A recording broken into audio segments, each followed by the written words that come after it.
Di sebuah kampus kecil di Medan, dua jiwa bertemu dalam keheningan ruang dosen yang sunyi.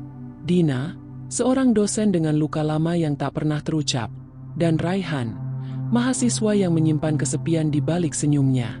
Mereka berbagi cerita bukan hanya lewat kata, tapi lewat keheningan yang penuh makna. Saat cinta datang tanpa diundang, apakah kita berani memilih jalan yang benar, atau terjebak oleh perasaan yang tak pasti? Dina, aku tahu, ada harga yang harus dibayar. Raihan, aku tidak pernah menyesal. Senja di ruang dosen, sebuah kisah tentang keberanian, kesepian, dan cinta yang tak selalu mudah dimengerti. Langit senja bergradasi oranye ke ungu. Ceritanya, kisah yang menyentuh jiwa di ujung hari. Selamat datang di Cerita Senja. Di sini, setiap kisah adalah pelukan untuk jiwa yang merindu, dan setiap kata adalah bisikan sunyi di ujung hari. Ruang dosen itu kecil. Jendela menghadap taman kampus yang kering oleh musim kemarau. Pohon ketapang menggugurkan daun-daunnya perlahan. Hari sudah lewat jam 5. Hanya suara kipas angin tua dan langkah kaki mahasiswa yang sesekali terdengar. Dina duduk di kursinya. Kemeja biru muda yang dipakainya mulai lecek. Ia baru selesai mengoreksi tugas akhir semester. Di antara berkas-berkas itu, satu nama menarik perhatiannya. Raihan Aditya. Ia membaca esai Raihan sekali lagi. Tulisan itu bukan tentang politik atau teori, tapi tentang kesepian. Tentang ayah yang pergi tanpa pamit. Tentang malam-malam di kamar kos yang berjamur, memandang plafon dan bertanya, apakah semua ini pantas dilanjutkan? Ada sesuatu dalam tulisan itu yang memanggilnya, seperti suara lama yang pernah ia kenal. Keesokan harinya, Raihan datang tepat waktu. Ia mengetuk pintu dan masuk dengan ragu. Silakan duduk, kata Dina tenang. Wibawa dosen masih melekat, tapi matanya menatap lama sebelum berpaling. Kamu menulis dengan baik, katanya. Raihan mengangguk pelan. Terima kasih, Bu. Dina menunjuk beberapa bagian esai, tapi pikirannya lain. Ia memperhatikan cara Raihan menunduk, matanya yang tajam tapi sering mencari lantai, dan senyum kecil yang muncul seperti takut tertangkap. Kamu menulis seolah-olah pernah sangat sendiri. Raihan mengangguk. Saya rasa, ya, Bu. Apakah itu yang kamu rasakan sekarang? Anak itu diam lama. Kadang, tapi saya sudah terbiasa. Dina menatap jendela. Angin menggerakkan tirai. Panas hari itu tak terasa di dalam ruangan. Ada sesuatu yang tumbuh pelan. Hari-hari berlalu. Dina memanggil Raihan lebih sering. Kadang untuk tugas, kadang hanya untuk berbicara. Tentang film, puisi, dan kenapa manusia tetap percaya cinta walau terluka. Raihan mendengarkan. Kadang tertawa pelan. Kadang hanya diam menunduk. Di sana Dina merasa nyaman. Seperti wanita muda yang dulu pernah jatuh cinta, yang belum tahu dunia bisa membuatmu lelah karena berharap. Ia tak pernah cerita soal perceraiannya pada mahasiswa. Tapi pada Raihan, ia pernah mengaku, suatu malam di taman kampus, suamiku tidak mencintaiku seperti dulu. Ia hanya tertarik pada siapa yang bisa membuatnya merasa kuat. Raihan hanya menatap, seolah mengerti. Perasaan itu datang pelan. Dina tahu salah, tapi siapa yang bisa melarang hati? Ia mulai memerhatikan cara Raihan memakai jaket, cara ia tertawa kecil, cara ia menyentuh rambut saat gugup. Ia merasa seperti perempuan 25 tahun lagi, yang pernah merasakan jatuh cinta dan kelelahan hidup. Ia menolak undangan makan dari rekan dosen. Menolak lelaki parubaya dari fakultas lain yang datang dengan kopi dan harapan kosong. Ia hanya menunggu Raihan duduk di kursi itu, mendengar cerita-ceritanya setengah jujur. Suatu sore hujan turun rintik.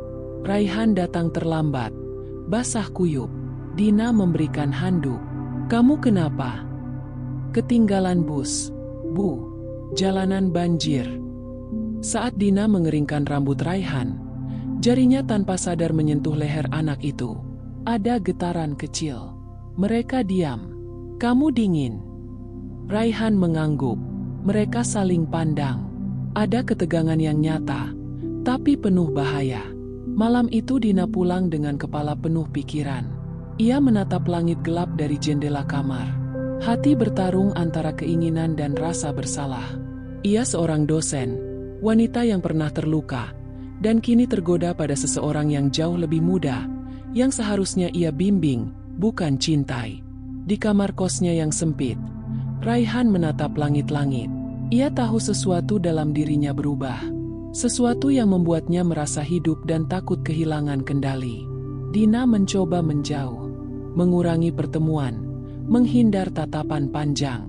Tapi Raihan datang membawa buku catatan penuh puisi. "Ini untuk Bu Dina," katanya pelan. "Aku menulis tentang kesepian dan harapan." Dina membuka puisinya. Sederhana tapi penuh perasaan dan kejujuran brutal. Ia sadar, mereka bukan sekadar dosen dan mahasiswa. Mereka dua manusia yang terluka dan mencari tempat bernapas. Dilema semakin membebani. Dina tahu ada harga yang harus dibayar. Di malam sunyi, ia berdiri di depan cermin. Matanya merah dan lelah. Apakah aku rela kehilangan segalanya demi perasaan ini? Jawaban itu belum datang. Suatu sore, hujan baru reda. Raihan mengetuk pintu ruang dosen dengan wajah serius. "Kita perlu bicara," katanya. "Aku tidak mau kita tersesat," tambahnya.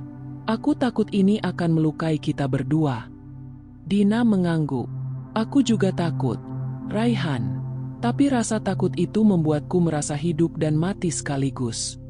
Mereka duduk berhadapan, diam. Keheningan itu adalah percakapan paling jujur. Dina pulang malam itu dengan langkah berat.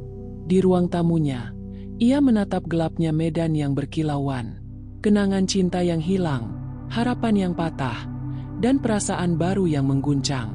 Ia tahu harus memilih, menjaga kehormatan atau melawan perasaan. Jadi dosen tegas atau wanita yang merindukan kehangatan. Keesokan harinya, di kampus, mereka bertemu seperti biasa. Tatapan mereka berbeda, lebih dalam dan berhati-hati. "Aku tidak mau jadi alasan kesedihanmu, Bu," kata Raihan pelan. Dina tersenyum tipis. "Dan aku tidak mau kau kehilangan masa depanmu karena aku." Mereka tahu jalan ini penuh risiko.